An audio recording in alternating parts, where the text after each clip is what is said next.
안녕하세요 여러분. 정말 무서운 목요일입니다. 자, 오늘은 코스피와 코스닥 모두 하락으로 마감이 되었습니다. 오늘 코스피 지수는 마이너스 3.50% 하락으로 마감이 되었습니다. 장 초반부터 코스피는 하락으로 출발되었고 이렇게 장 막판에 투매가 나오면서 마무리가 되었습니다. 자, 어제는 이렇게 유럽 증시가 2%대 급등이 나왔고 미국 증시 같은 경우에도 어제 이렇게 급락이 나오거나 그런 모습은 보이지 않았지만 한국 증시는 오늘도 아시아권과 전 세계 증시에서 하락률 1위를 차지하면서 외국인 투자자의 폭탄 매도가 오늘도 이어지고 말았습니다. 자, 그런데 여러분, 지금 또 유럽 증시 같은 경우에는 다시 한번 반등이 나오려는 모습이 나오고 있고 장중에 1% 이상 하락 중이던 S&P 500과 나스닥 야간 선물도 상승으로 전환되고 말았습니다. 자, 과연 그렇다면 내일 한국 증시도 미국과 유럽 증시를 따라서 반등이 나올 수 있을까요?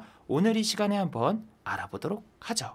자, 지금 시각이 6시 5분입니다. 자, 그래서 내일은 지수 왜곡 현상이 일어나면서 한국 증시는 또 다른 나라와 달리 하락이 나올 가능성도 상당히 높은 상황인데 과연 이런 상황에서 내일 한국 증시는 어떤 모습을 보여줄까요? 오늘 이 시간에 한번 알아보도록 하죠. 자, 지금 시각이 4시 30분입니다. 시간의 단일가, 유럽장, 미국장, 그리고 야간 선물도 다 끝나지 않았습니다. 그래서 매까지는 배제를 해보고 진행해 보도록 하겠습니다. 자, 그럼 먼저 해외 시황과 국내 시황 그리고 오늘의 특징주를 한번 살펴보도록 하겠습니다. 자, 그럼 먼저 해외 시황입니다. 자, 먼저 다우지수입니다. 어제 다우지수는 마이너스 0.38% 하락으로 마감이 되었습니다. 장 초반부터 다우지수는 이렇게 플러스 1.51%까지 급등이 나왔는데 장 막판에 이렇게 투매가 나오면서 결국 하락으로 마감되고 말았습니다. 반면 나스닥 같은 경우에는 정말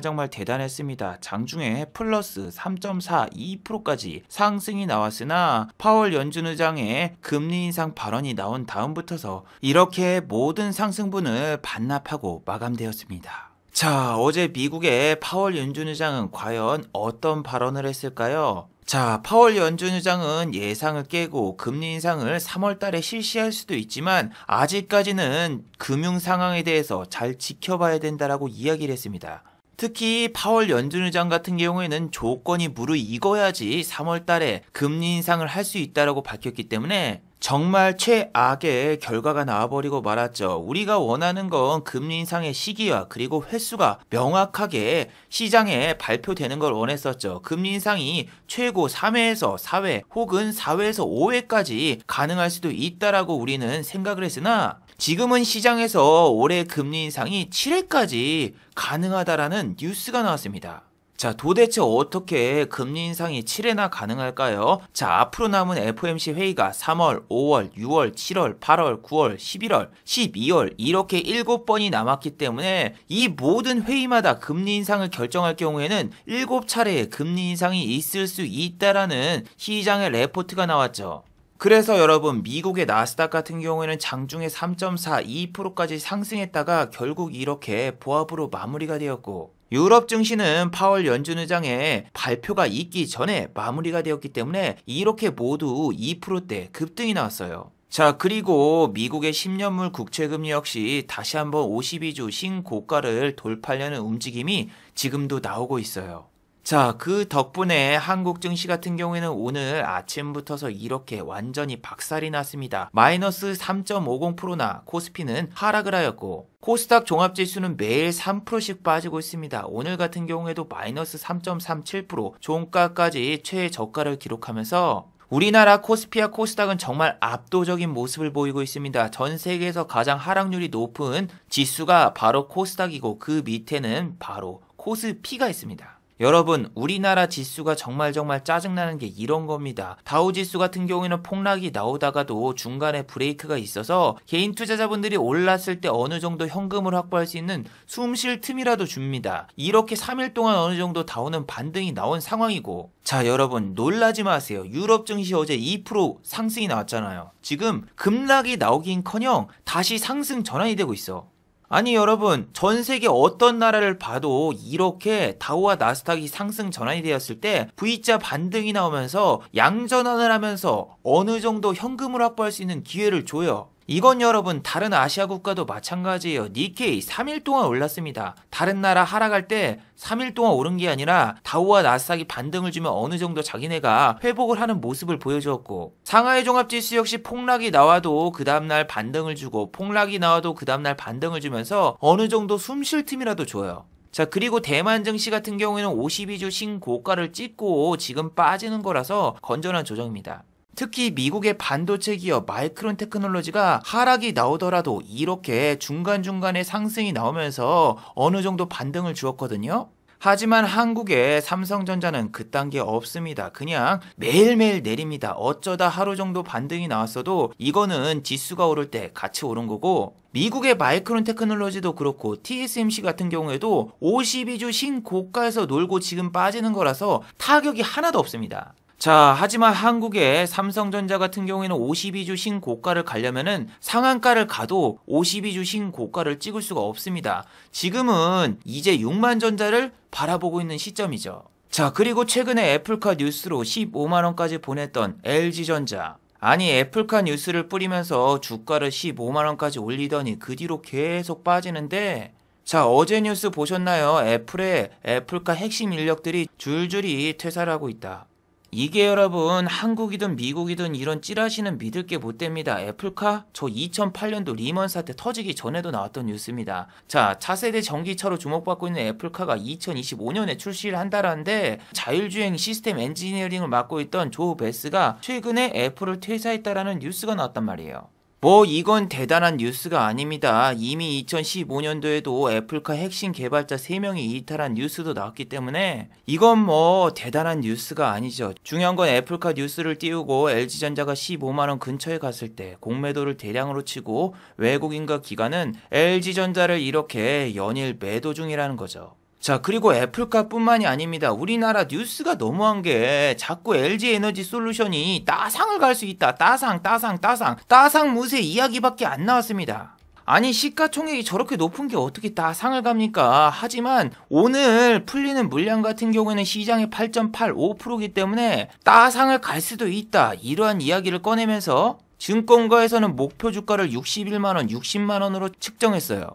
자, 오늘 LG에너지솔루션 따상 당연히 실패했습니다. 이건 따상이 나올 수 없는 주식이야. 자, 차트도 보시면은 60만원 바로 직전에 이렇게 급락이 나오면서 바로 15% 이상 급락이 나왔는데, 이거 일부러 이렇게 맞춘 거예요. 목표 주가를 60만원 다 외쳐놓으면 개인 투자자분들이 60만원 넘겠구나 하고 다 아침에 따라 들어가다가 그냥 폭락을 맞이하는 겁니다.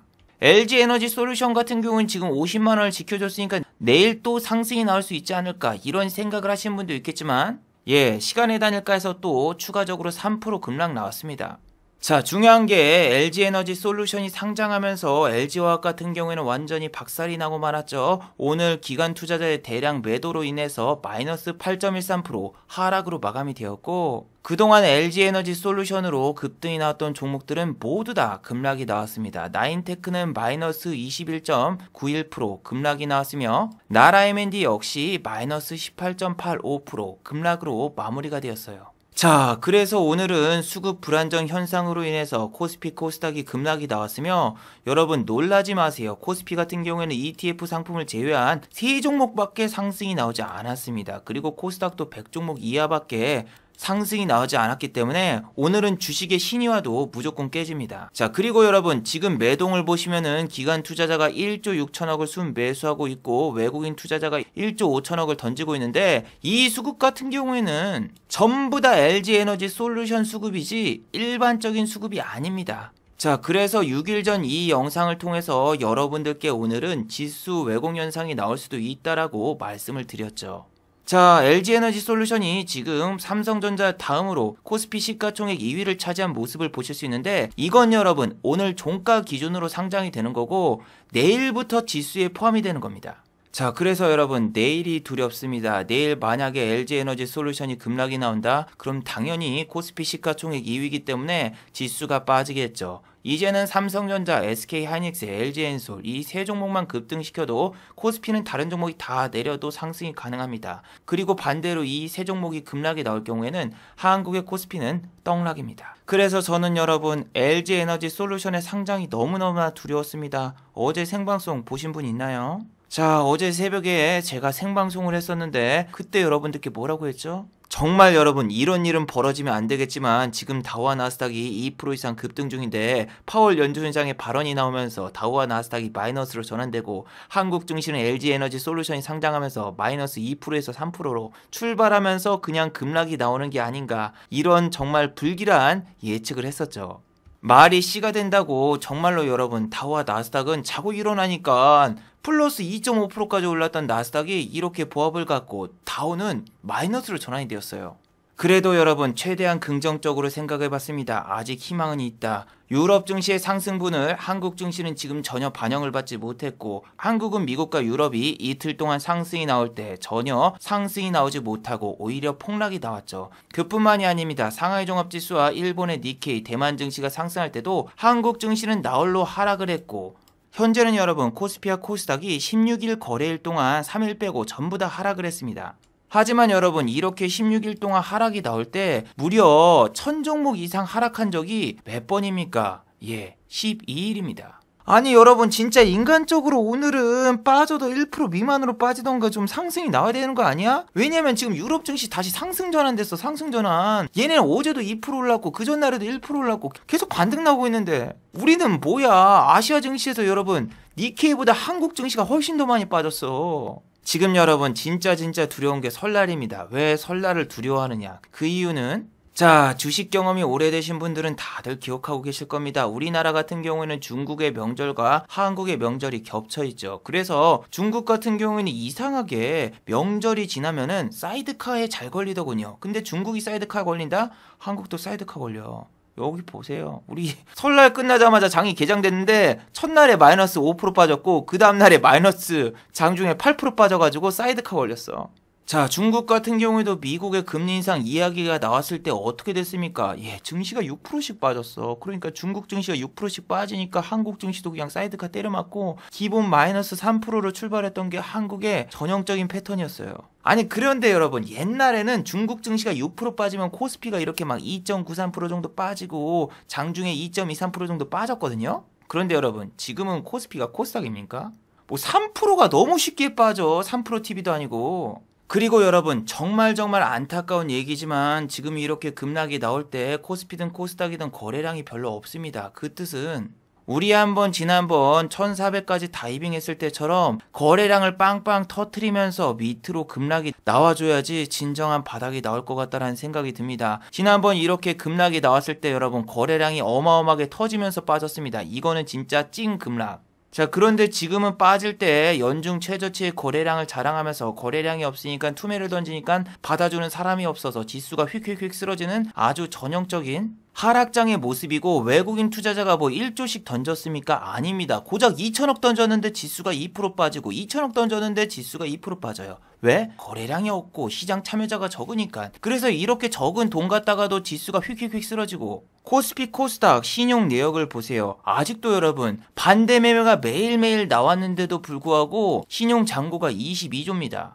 지난번에는 여기서 빠질 때 코스피가 2200포인트였을 때 11조의 신용잔고가 있었어요. 그리고 여기까지 내려갔을 때는 신용잔고가 5조 원대로 내려왔습니다. 6조가 빠졌어요. 그런데 우리나라 같은 경우는 3300이었을 때 신용잔고가 24조였고 지금 21조입니다. 아직도 신용잔고가 너무너무나 많죠. 그래서 우리나라가 코스피든 코스닥이든 사이드카가 걸리면서 그 밑에서 개인 투자자분들이 투매를 하고 그 물량을 금융투자라던가 혹은 연기금들이 대량으로 매수하면서 지수가 어느 정도 받쳐주면서 위로 올라갈 수 있는 희망이 약간 보일 것 같아요. 어머 천재님, 오늘 연기금 같은 경우에는 코스피를 1조 원 이상 순 매수했는데요. 자, 이거 아까 말씀드렸죠. LG에너지솔루션을 연기금이 사서 이렇게 매수로 나온 겁니다. 자, 물론 여러분 희망을 가져봅시다. 내일 하루는 어떻게든 반등을 줄 수 있다라고 생각을 해봅시다. S&P 500과 나스닥 야간 선물, 장중에 여러분 S&P 선물 같은 경우에는 이렇게 마이너스 1.5까지 빠졌고 나스닥 선물 같은 경우에는 마이너스 1.85까지 빠졌었어요. 그런데 지금 S&P 500과 나스닥 야간 선물이 양전환이 됐다? 와우, 이건 정말 좋죠. 하지만 여러분, 어제 영상과 엊그저께 영상을 보신 분들은 다들 기억하고 계시잖아요. 어제도 미국 야간 선물 플러스 1.175였다. 그리고 우리 같은 경우에는 장이 내일 쉬면은 3일 동안 휴장인데 개인 투자자분들 투매 나오지 않을까요? 그리고 또 여러분, 내일이 금요일이라서 거래량도 상당히 적을 거예요. 그러면 또 분명히 아침에 이런 소형주 깔짝깔짝 올려놓은 다음에 또 막판에 급락시키고 마감되지 않을까요? 이런 소형주 여러분 들어가지 마세요. 오늘 이 종목 플러스 23%까지 올려놓고 종가가 8%면은 고점에서 추격 매수했다 마이너스 15%입니다. 그리고 수급을 보시면은 그동안 외국인 투자자가 매집했던 물량을 오늘 고점에서 전부 다 던지고 나왔죠. 그리고 러셀 같은 경우에는 무슨 삼성전자가 현대차하고 로봇 사업에 투자를 한다, 수혜를 받을 것이다, 뭐 이런 찌라시 갖다가 오른 건데, 고점에 물리신 분들은 역대급 거래량이 터졌고 지난번 고점을 뚫었고 물량 테스트라고 뺐다라고 막 생각을 하면서 자위를 하고 있을 수도 있습니다. 하지만 이 종목 같은 경우 여러분 일단 윗꼬리 전문가입니다. 그리고 이 종목은 상한가를 가려고 해도 막판에 다 빼버리는 아주 그지 같은 습성이 많아서 절대로 이 종목이 20% 이상 급등 중이다 들어가면 안 됩니다. 상한가를 간 적이 거의 없기 때문이죠. 자, 장이 안 좋을 경우에는 저렇게 소형주가 움직이는 경우가 많은데 부방 같은 종목도 보시면은 이렇게 역대급 거래량이 터진 적이 상당히 많습니다. 근데 항상 러셀처럼 18% 20% 이렇게 급등 나온 다음에 빼고 그 뒤로 상승이 나왔나요? 아니요, 그냥 쭉 빠지면서 계속 하락만 나옵니다. 그래서 여러분들이 이런 소형주가 거래량이 역대급으로 터졌다, 와 더 가겠구나 이렇게 생각하실 필요가 전혀 없습니다. 원래 소형주들 같은 경우에는 거래량이 이렇게 터졌을 때 주식 발행수가 별로 안 되기 때문에 고점에서 털었어도 거래량만 많이 남고 세력들은 다 빠져나간 경우가 대부분입니다. 자, 중앙에너비스 소형주 중에서 소형주죠. 석유 관련주 정말 웃겼습니다. 이 종목도 이렇게 역대급 거래량이 터진 다음에 그 다음에 상승이 나왔나요? 아니요, 그 뒤로 계속 내리면서 여기 있는 거래량을 전부 다 합치면은 여기 있는 거래량과 흡사합니다. 물리신 분들이라던가 혹은 세력들은 이미 다 빠져나가고 이제는 남아있지 않아요. 자, 그리고 오늘 상한가를 가거나 급등이 나온 종목들 다 소형주입니다. 바이오 스마트 주식 발행수가 얼마나 되나요? 보시면은 주식 발행수는 중앙에너비스보다 2배 정도 많습니다. 하지만 여기 보시면은 시장에 유통되고 있는 주식수 역시 상당히 적죠. 자, 그래서 이런 종목 같은 경우에도 저렇게 장이 안 좋을 때마다 거래량이 빵빵 터지면서 항상 상한가 근처까지 갔던 종목인데, 얘는 상한가를 잘 못 마는데 오늘 같은 경우엔 장이 하도 안 좋으니까 상한가를 보낼 종목이 없어가지고 오늘은 상한가를 말았어요. 자, 거기다 시스윅 동전주인데 동전주를 지금 지폐주로 만들어버렸습니다. 이런 종목 같은 경우에는 동전주라서 그냥 시가총액이 낮고 아무나 상한가를 말 수 있는 그런 종목입니다. 항상 장이 안 좋을 때마다 이렇게 29%라던가 18%, 17% 급등이 나와도 이런 종목은 역배열 차트이기 때문에 웬만해서는 건드리지 않는 게 좋아요. 자, 그리고 내일 만약에 한국 증시가 상승으로 마감이 되면은 이런 종목 같은 경우에는 차익 실현 매물이 쏟아지면서 오히려 하락으로 마감될 가능성이 높아요.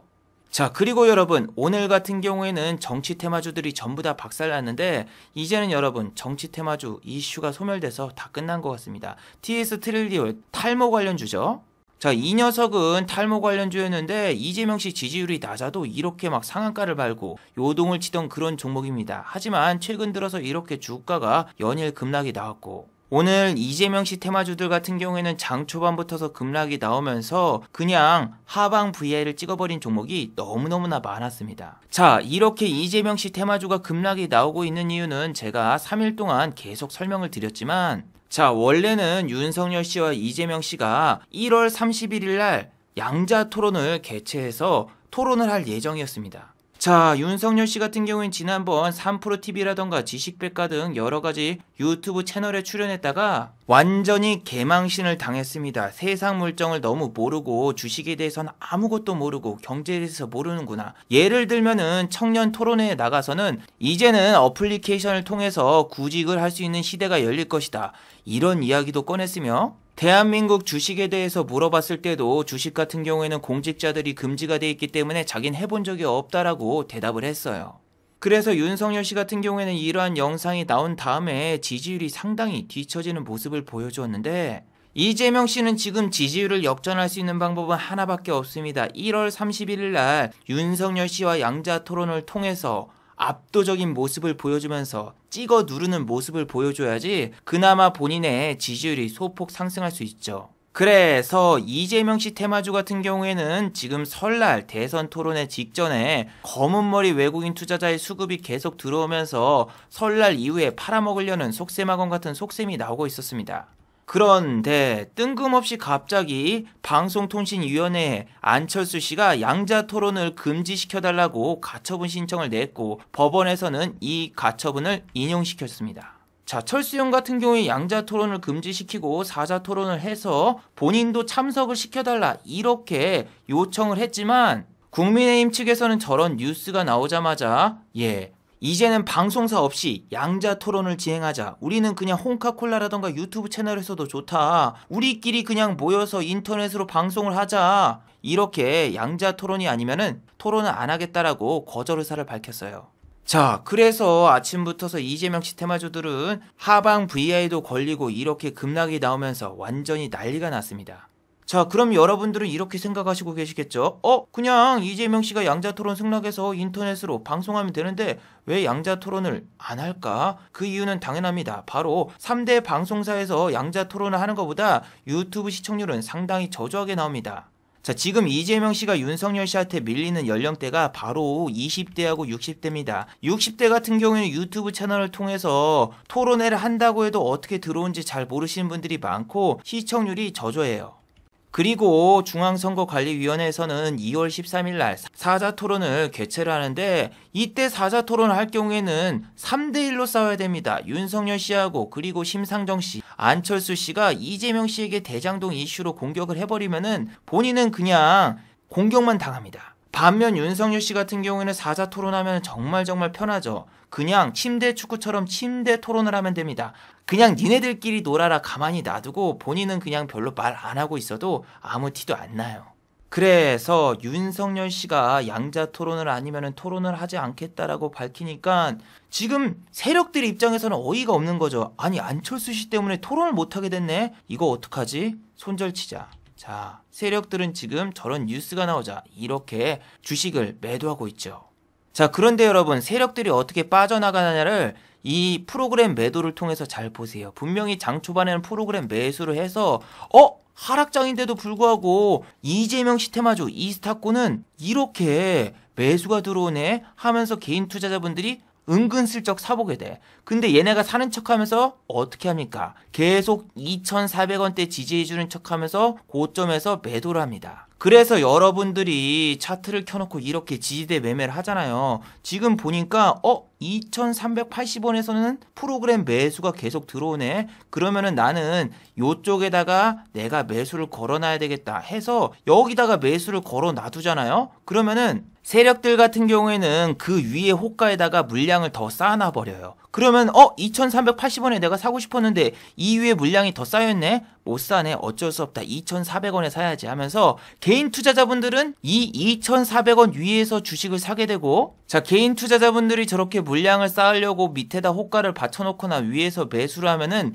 거짓말처럼 세력들은 매수에서 매도로 돌변합니다. 정말 재밌지 않나요? 요렇게 밑에다가 막 받쳐놓으면은 이거 갈 것 같은데 지금 얘네들 평단가가 지금 이만큼이니까 얘네들은 이 밑에서 사야 되겠고 지금 사는 것 같은데 지지대가 여기니까 내가 조금 더 위에서 사야 되겠구나. 사는 순간 전부 다 매도. 이런 거 너무 재밌잖아. 지금 세력들의 평단가 같은 경우에는 2,300원대이기 때문에 얘네들은 이 밑에서만 팔기만 하면 무조건 수익입니다. 그래서 어떻게든 밑에 호가에다가 받쳐놔서 개인 투자자분들의 투심을 유혹해주고 다른 종목들 지금 막 4%, 5%, 10% 빠지는데 이 종목은 2%밖에 안 빠지게 보여주니까 개인 투자자분들이 이런 종목을 또 사게 되고 내일 아침에도 개인 투자자분들 이스타코 많이 사주세요 유혹하려고 시간의 단일가에서도 이렇게 상승을 시켰죠. 자, 그리고 여러분 정말 재밌게도 이재명 씨 테마주가 저렇게 급락이 나온 반면에 윤석열 씨 테마주는 어떤 모습을 보였을까요? 예, 윤석열 씨 테마주도 오늘 급락했어요. 왜? 정경심 씨가 여러분 징역이 확정되면서 유죄를 선고받았어. 그런데 여러분 윤석열 씨 장모 같은 경우에는 2심에서 무죄를 이틀 전에 선고받았죠. 자, 이렇게 되면은 여당 결집 효과를 가져다 주게 되면서 윤석열 씨에게 악재를 가져다 주는 거죠. 뭐 결과적으로는 오늘 장도 안 좋고 윤석열 씨든 이재명 씨든 악재 뉴스가 하나씩 나오면서 양쪽 다 그냥 폭망을 했는데 이제 여러분 윤석열 씨 테마주든 혹은 이재명 씨 테마주든 양쪽 다 이제 나올 이슈가 없기 때문에 이젠 끝난 것 같아요. 물론 여러분 2월 13일 날 호랑이 토론회도 아닌 사자 토론회가 있지만 대선 테마주는 한 달 전에 무조건 급락을 시켜서 다 빼버려요. 그렇기 때문에 대선이 3월 9일이다? 그러면은 2월 9일 안에 탈출을 해야 되는데 설날까지 껴있고 또 그 전에 토론회라던가 이벤트가 전혀 없기 때문에 더 이상 정치 테마주가 상승할 만한 상승 여력이 없어요.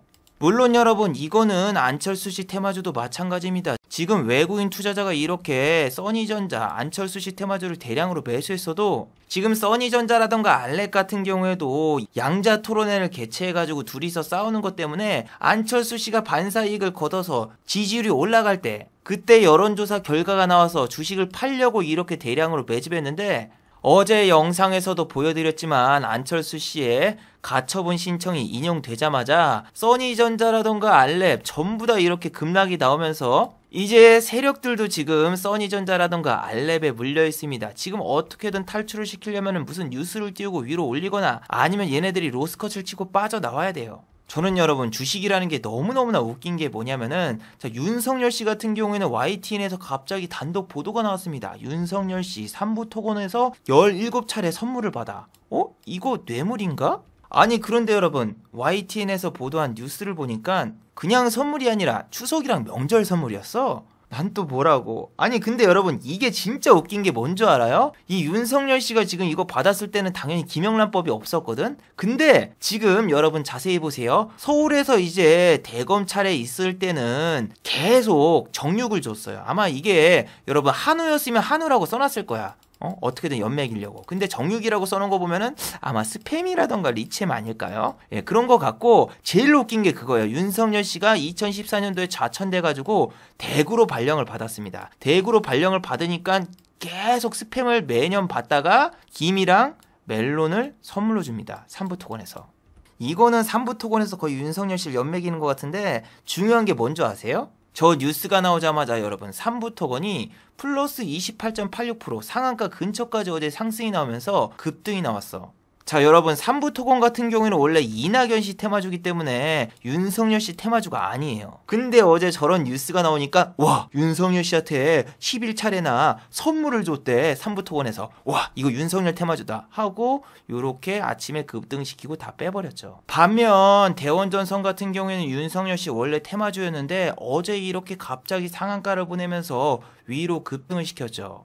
대원전선이 저렇게 급등한 이유는 윤석열 씨가 SNS에다가 탈원전을 백지화시키겠다, 원전 최강국을 만들겠다, 요 SNS 한마디 때문에 상한가를 갔어요. 그래서 여러분 이스타코도 그렇고 동신건설도 그렇고 지금 외국인 투자자가 노리는 게 윤석열 씨 테마주처럼 이렇게 밑으로 내려갈 때 계속 매집했다가 이렇게 한 방 쏜 다음에 옛날 정치 테마주들의 마지막 하한가 랠리를 보여주면서 끝내려고 지금 준비를 하려고 했는데 지금 우리나라 증시도 개떡락을 하고 있고 이슈도 안 터지기 때문에 지금 밑에서 주식을 사고 있는 외국인 투자자도 참 골치가 아플 겁니다. 무슨 주식이 올리려고 해도 악재 뉴스가 뜨고 안 좋은 뉴스가 뜨고 잘못하다 상폐될 수 있으니까 아마 공매도가 되는 종목 같은 경우에는 위에서 지네들이 공매도를 친 다음에 빠져나올 준비를 할 수도 있을 것 같아요. 자 그래서 코스피 200 종목이라던가 코스닥 150 종목에 포함되어 있는 공매도가 되는 종목들은 이렇게 양매수가 들어온다고 해도 여러분들이 절대 방심하면 안 됩니다. 왜? 매수 주체가 단타의 저항 JP 모건이고 얘네들은 아침에 갭을 살짝 띄운 다음에 그 다음에 빼버리는 그지 같은 습성이 존재하고 이런 데 위에서 공매도 치고 지네 물량을 다 팔아서 수익을 챙기는 이런 좀 나쁜 놈들이에요. 여러분 지금 S&P 500이랑 나스닥 야간 선물이 상승으로 전환이 되었거든요. 근데 지금 일단 미국장이 개장이 안 됐으니까 개장이 돼봐야지 알 것 같은데 아니 여러분 내일 한국 증시 1%만 빠지면 2500포인트에 들어갑니다. 우리가 어제 2700이 깨졌는데 오늘은 그냥 2600도 깨지려고 하고 있어. 그래서 내일은 좀 2600이라도 금요일날 지켜주는 모습을 보여주면 정말 좋겠고, 여러분들 지금 너무너무나 힘드시면은 비트코인 차트라던가 알트코인 차트를 켜놓고 얘네들을 보면서 힘내시길 바랍니다. 얘네들 같은 경우에는 한 달 만에 마이너스 50%, 70%, 80%가 너무너무나 당연하고 하루에 그냥 10% 올랐다가 30% 빠지고 요런 게 매일매일 나오고 있기 때문에 얘네들보다는 내가 좀 낫지 않을까, 이러면서 자기 위안을 삼을 수밖에 없을 것 같아요. 지금 증시는 진짜 여러분 손대면은 그냥 마이너스의 손입니다. 뭐든지 그냥 폭락이 나오고 뭐든지 사면은 그냥 급락 나와요. 이게 여러분 증권 전문가들이 전부 다 2600이 바닥이라고 하니까 2600이 깨질 거를 지금 더 생각을 하고 있거든요. 자, 그리고 데드캣 바운스라고 하죠. 이렇게 폭락이 나오더라도 한 2, 3일 탁 반등 나오고 다시 또 빠지는 그런 현상도 분명히 나올 수가 있습니다. 그때는 여러분 조금이라도 주식 비중을 어느 정도 줄이면서 현금을 좀 확보해 줬으면 좋겠습니다. 지금은 돈을 많이 버는 게 중요한 게 아니라 여러분 그냥 생존을 최우선을 하세요. 여러분 재수 없으면은 2018년도처럼 월 초부터서 월 말까지 죽을 때까지 계속 빠지는 아주 지옥의 장이 올해 계속될 수도 있기 때문에 여러분들 지금은 진짜 조심하시길 바랍니다. 자, 마지막으로 한번 정리해 보도록 하겠습니다. 1번, 내일은 LG에너지 솔루션이 코스피 시가총액에 포함이 됩니다. 오늘은 LG에너지 솔루션이 코스피 시가총액에 포함되지 않았지만 내일부터서는 지수에 포함되기 때문에 LG에너지 솔루션이 내일 급락이 나오면은 또 지수 왜곡 현상이 일어날 수 있으니 꼭 주의하시길 바랍니다. 두 번째, 명절 이후에 폭탄 투매가 나올 수 있습니다. 2016년도 설날 이후에 한국 증시는 바로 사이드카에 걸리면서 폭탄 투매가 나왔습니다. 미국과 유럽이 3일간 만약에 하락을 한다면 우리는 설날이 끝나자마자 단 하루 만에 하락분을 모두 다 반영받아야 됩니다. 그래서 여러분 설날 3일 동안 미국과 유럽 증시가 반등이 이어지길 기도해 봅시다. 자, 유튜브 광고도 끝까지 시청해주시면 정말로 고맙겠고 좋아요와 구독하기도 많이 눌러주시면 정말로 고맙겠습니다. 그리고 또 어제 생방송 전에 저를 후원해주신 정말 고마운 분들이 계셨네요. 네, 제 유튜브 영상 밑에 있는 투네이션 후원하기 버튼을 눌러주시면 저를 후원해주실 수 있는데 제가 착각했네요. 오늘은 후원해주신 분이 아무도 안 계셨습니다. 자, 다들 수고하셨고 즐거운 평일 되시기 바랍니다. 다들 수고하셨습니다.